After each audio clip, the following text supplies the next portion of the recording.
Ed, how are you, mate? You good? Yeah, I'm cool, man. How you doing, Jack? Yeah, good. Good to catch up with you. How's tricks? It's going all right, man. I mean, I'm meant to be working, but like it's a Friday, so I think I can sort of bluff this phone call still. Oh, I've got you. Won't be too long. Won't keep you. Alright, cool. How's lockdown been for you?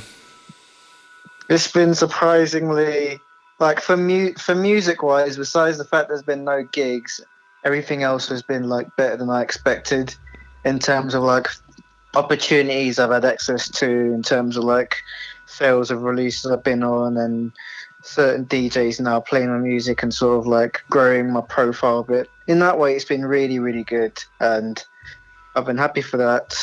Unfortunately, like I said, the gigs haven't really been coming through, but I've been making up for it with guest mixes I've been doing for like publications, for like clubs, for a few nights and stuff like that, as well as like some DJ streams I've done as well over the past few months. So, I mean, it's not been too bad. Otherwise, in terms of just general life stuff, I've just been working from home since like March, and I'm sort of like used to what it is. I've sort of, because you have to adjust to this when it's been going on for so long, and it feels like it'll be going on for so much longer. There's not really much else you can do. So yeah, it's tough. It's tough. Have you found it difficult creatively, like lockdown, or have you been just ploughing on? it's been up and down, because like there was a lot of things in terms of like stuff you can be doing that would distract me from like music time, when like all that stuff sort of just like completely shut down, like meeting mates or like going clubbing or even just like doing activities. Most activities can't really do anymore.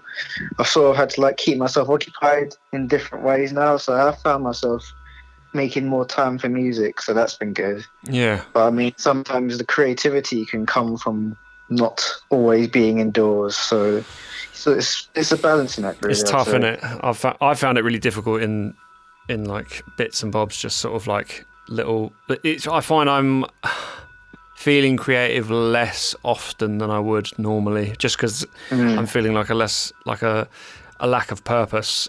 Oh yeah, I get you fully with You that. know, and also when like the public sentiment is basically like you're not valuable and you're not sort of that unfortunately has had a little dent on my confidence in creativity for sure. Yeah, it can be a bit demotivating, can't it? Yeah, well, I mean, I feel that as an adult anyway, being in like club circles. Do you know what I mean? I feel like an external pressure there slightly, and it's kind of compounded by public sentiment being about retraining, and that that's not valuable is kind of the last thing to be considered. Yeah. Although, have you got a day job or? No, I haven't. I've been full time since well, quite a long time, to be honest. Probably to my detriment, actually. I kind of wish I actually envy people that have got stuff that keeps them occupied for some of their time. Like I studied as a graphic designer, and then when I graduated, I just I had a crack. I like applied for one job and then just went for it on music from like 2011. So I've been full time since then. Okay, fair enough. And it's been a struggle. Like I won't like don't. And part of me wishes I had a job of some description, but. What lockdown's done for me is just meant I've had to diversify what I'm doing, and just I'm basically a one-man band. I see. Like everything that comes out as workforce or must make or whatever is all just me,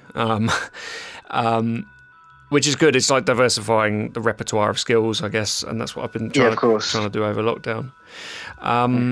So it's good to chat, and I thought it would be really cool to do these because obviously I've built up my confidence with chatting about process through doing. Yeah, you're doing your podcast, didn't I see exactly.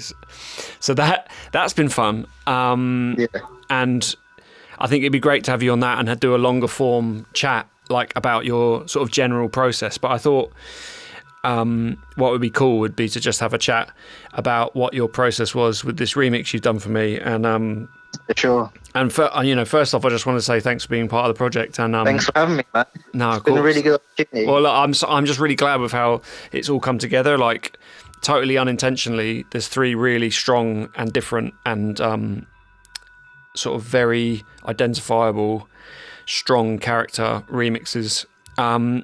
and there's like quite a nice thread, I think, amongst it. Like when I was talking to Charlie Brake, I talked about with him how he'd taken the original tune I did that had a really strange, non-traditional groove and made it quite traditional with his version.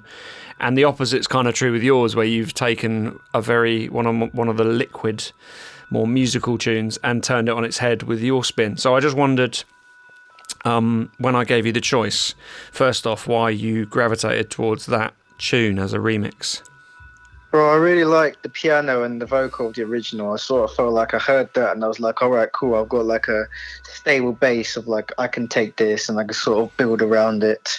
And like, I knew it was a liquid tune, but I knew for a fact that since I've had a few attempts at making liquid and it always turns out being like a third-rate caliber or a third-rate, you know. So I try and stay away from like that kind of style because I know there's plenty of people that do a lot better. And the modern liquid stuff, the shuffly drums, like I can't fathom how you guys even get so much movement in what seems like such an empty palette, if that makes sense. Like there's a lot of space in the drums, but it's still got a lot of pace, and it's like I don't know how they do it. So like I've never even tried it before, but like so when I got the parts, I was looking at the drums and like I'm going to go for jungle in this one. I'm going to try and keep it like, because my style is jungle, but like for this one, I wanted to try and keep it a bit more updated because since I knew that Halogenics and Break would do remixes, I don't want mine to sort of like stick out like a sore thumb, like really slow, old school jungly bits. I sort of wanted to keep the jungle root, so I wanted to update it a bit, the same kind of way that like Breakage will do in his tunes. Like you could sort of like, you can hear the jungly vibe, but still got that 2020 kind of feel. For sure. And I feel like that was the best way to progress to this remix. Wicked. Yeah, I think that actually occurred to me later on when I was like, I think I was just making clips or something for distro, you know, for them to be able to hear. And I was like, this is at 172, like, or is it at 17? Did you keep the tempo? I can't remember, but it's in that realm. And I was like, and it occurred to me, I was like, I wonder whether you often work at that tempo. Never. Really? Never. Okay. It never goes that fast because like usually my tunes I play with like other people's jungle tunes, maybe some like old original 90s tunes, and like sometimes you'll get fast ones, but the majority of them are like 160, 165. So like if you go into like the 170, 172 range, you're just like talking like slowing it down like -8. Just weird, you know. Did it feel weird working at that tempo then? It was interesting because like you have to treat the drums a lot differently at that tempo, and you sort of have to like, I mean, like, you do get a bit more energy when it comes to that kind of, like, change in BPM, but, like, you also have to, I mean, this might sound a bit cheap, but, like, when you work at a slower tempo, the tune becomes a lot longer, a lot quicker. So, like, I see what you mean. reaching the breakdown, you're probably about, like, 3 minutes in on a 160 tune, but on this remix, I was like, oh, shit, man, I have to properly get some more, like, progression in the first drop and then roll out the second drop fully if I want to get this to be at least a decent length for DJs. So that's a new thing that sort of came into play there. I mean, 4-minute tunes are all the rage nowadays. So true. I think so. I think it works for certain tunes though. And you know, I think like this, your remix progresses really nicely. Like I remember when I sent it to Bo for mastering, he was really like, "Oh my god, that second drop," because it totally switches and changes. Thank you. Quite subtly. And the other thing actually that actually happened with all of these remixes really was that I didn't have any strong feeling about. I got lucky because I liked them all like, on the first drafts. Yeah. So, like the first drafts came in, I was like, "Yep, okay. I mean, this is easy." Yeah, that's good. Maybe it's just because I picked people whose music I like. I found myself listening to loads and loads of your music on Bandcamp, like. Sick. At the beginning of this year, and I was just like, shit, this is so good. And so I'm really like happy to have you on just to kind of like I don't understand why there's a divide between like the jungle, well, not a divide, but like it's not as like commonplace to definitely, you know, there's not that much crossover. No. I think it's because a lot of I mean, it's guilty on both sides. They sort of focus on their own. They're not really thinking about outreach, or they're not really like curious as to what's going on the other side. They're sort of a bit siloed into what they're doing, maybe what their contemporaries are doing, but not exactly like, oh, what's going on the drum and bass side or what's going on the jungle side. They sort of just like stick to the people they know, if that makes sense. It's funny that, isn't it? Yeah, because I remember the last time I got asked by any drum and bass person about a remix or anything. I don't think I ever have. Well, I think, are you like, I think actually it would be like an honest admission for me to say that I just wasn't aware that even it was kind of, the jungle thing was still going in that way. And Yeah. I knew there was kind of like, I knew that Alex Everson was overdoing the Dead Man's Chest thing, and that was kind of going well. And I thought, wow, like that's kind of, you know, like that's still going. But I didn't really. Yeah. I found as I've got like older and more involved and probably more self-involved with what I'm working on music-wise, that I'm one a bit less interested and one a bit less kind of, I've got less energy and time to go out and search for new music, and it's quite shameful really. Like it happens, I guess, over time. Like your enthusiasm for trying to search out and hunt out these little pockets of like people doing stuff that you haven't really heard before.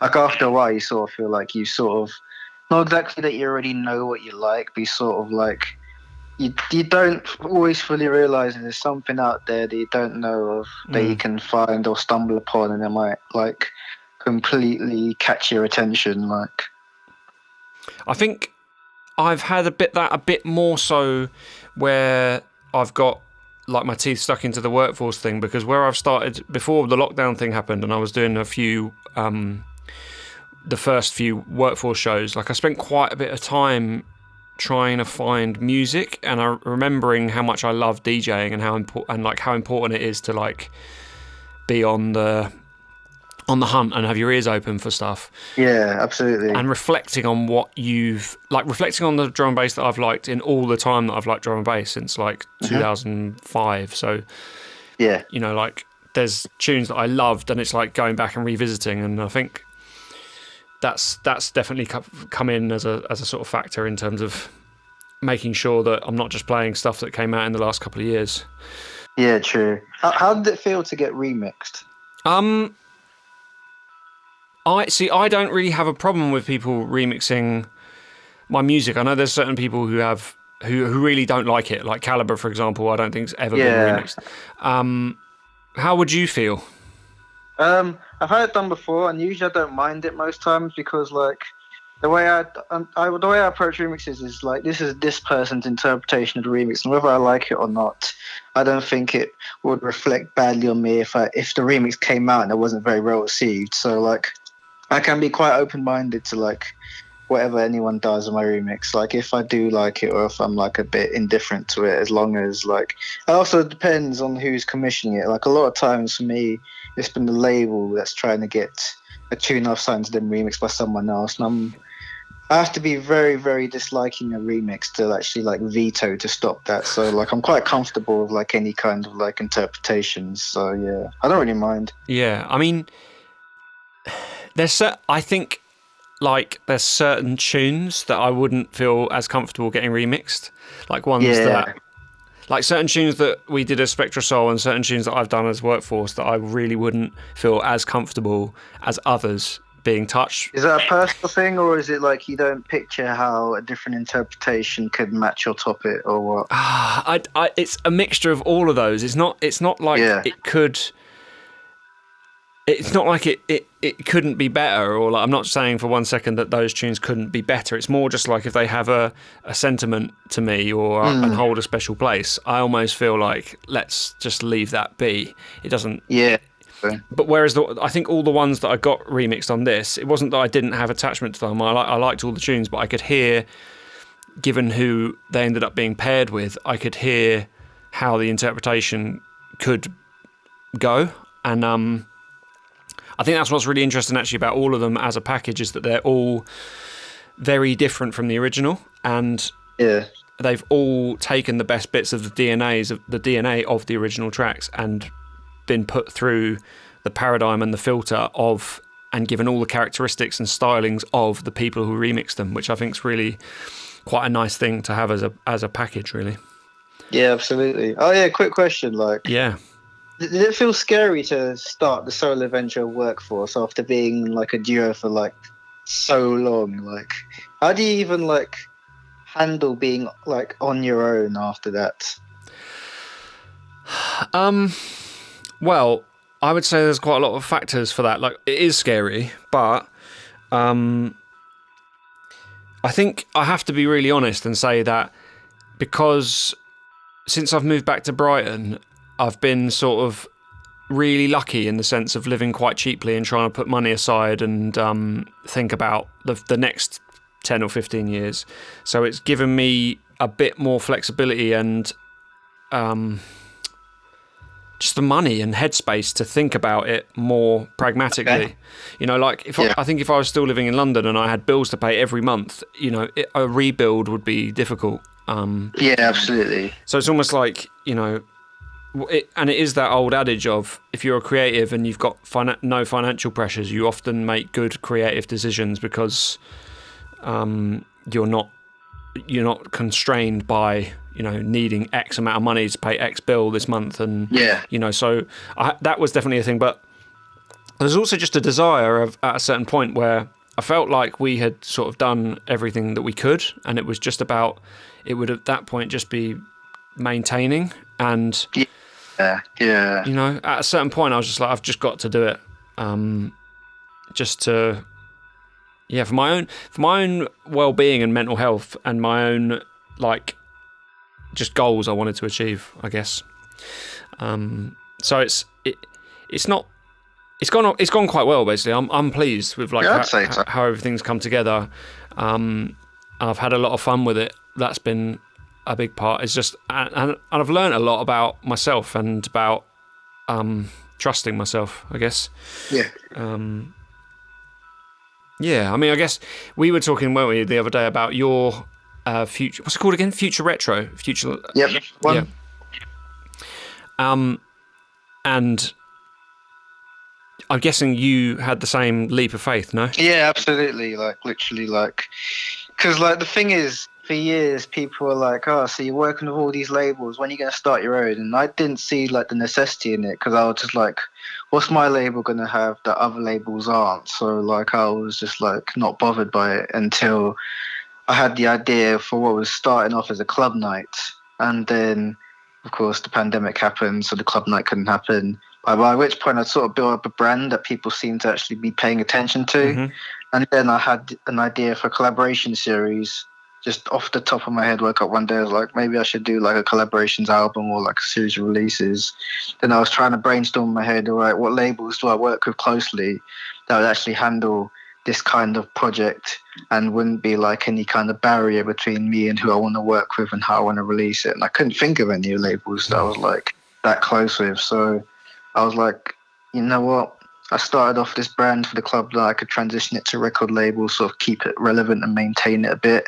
And I can have my own outlet. And then it's just taken off in a big way since then. It's been like really, really surprising, but like I'm quite grateful for how it's gone and how people seem to receive and support it. So yeah, I get what you mean. Like it's a really big leap. I mean, whether it succeeds or not, I think is just the idea of taking that leap is better than just never taking it and regretting it. 100%, and that nice liberating feeling where things are going well, and you know, I remember before the reason it was what I would say as well is actually the reason it was slightly easier to do this time around as an individual was when Dave and I took the leap to start our own label for Spectrasol. We were shitting ourselves beforehand, like worried about all the mechanisms and, you know, would it work.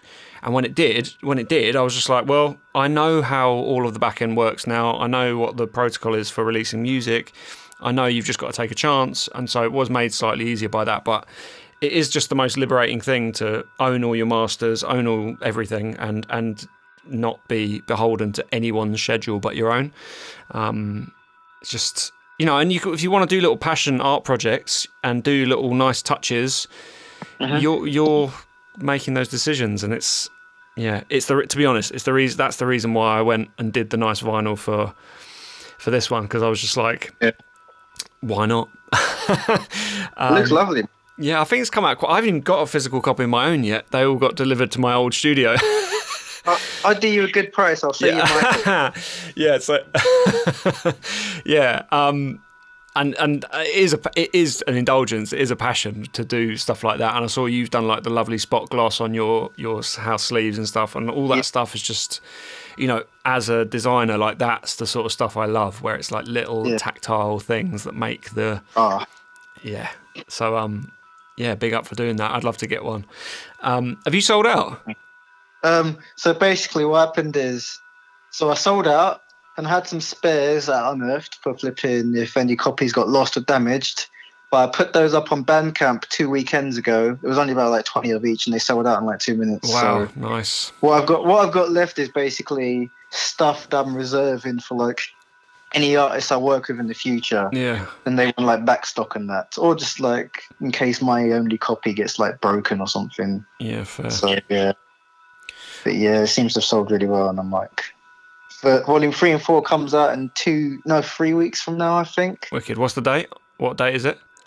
4th December, Friday, 4th December, the last Bandcamp day of the year. Wicked. Nice. I'm just actually putting a little T-shirt design for that day together now. Yeah, you did the tie-dye thing, didn't you? Oh, man. Time? Yeah, that was a fun project. Yeah, I bet, man. That's how to turn a dispute and a bad product into a good product. Basically, I got the original, those T-shirts printed somewhere, and I really wasn't happy with the print quality at all. So I was arguing and going back and forth with the company, and they were being really, really handling it very poorly. So in the meantime, I was like, right, I want to hit that Bandcamp day, and I went elsewhere, and I went to Matt T.I.'s company. Okay. And they smashed it. If you want good T-shirts done, he's your guy. Sick. And he did the new ones with the must make on the front and the oversized artwork print on the back. And then in the meantime, I got those T-shirts back, and they'd sort of fixed them, and they just looked loads better. I don't know what they'd done. Right. And so I just had an extra load of T-shirts that just had the must make on the front and not the big print on the back. So my missus was like, "Why don't you just tie-dye them?" So, she smashed it on the recommendation, but it took like 2 or 3 days and lots of bleach burns to do it. Oof. Suffering for your art, Jack. Yeah. I mean, that's it as well, like the DIY aspect. I was just saying, I can't remember who I was saying this to, but I am literally just a one-man band. It's literally just me. I've got, the distributor who does all the physical product and an agent who does all the bookings, and then I just do everything else, like all the design, all the artworks, all the videos.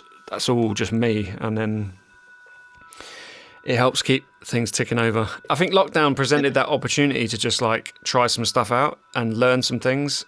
And again, like I'm aware, not having a separate job and having some well-received help from the government meant that I had the sort of luxury of giving myself a bit of time to learn some new skills.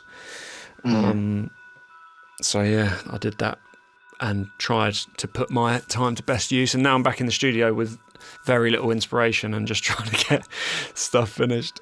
I saw you auditioning some acapellas on Instagram. That sounded promising. Yeah, there's some, I mean, honestly, I don't know how often you do that, but if you go on the main sort of sites that sell good quality recordings and start typing a cappella, there's some absolute shockers out there, and you're just like, oh no, how is this going on, and how is this on sale? How are these people expecting to make money from this? It's just mad. So yeah, but I mean, I've got some ideas going. I'm just finding it tougher with no purpose and nowhere to go play them. Yeah, because I know like a lot of people. I mean, I wasn't too, because like I do radio every 2 weeks. I usually choose that as my testing ground, because like bookings for jungle isn't always like as recurring as it is with drum and bass. There's not as many. But like, you would be testing most of your new tunes in clubs, wouldn't you? Mixing them. Exactly, right? And just going back and tweaking once you've made a judgment on how it sounds. Yeah, it's just it's one of them. So it's yeah. I mean, but it's quite. This has been the topic of conversation with both Break and Halogenics on this same topic, by the way.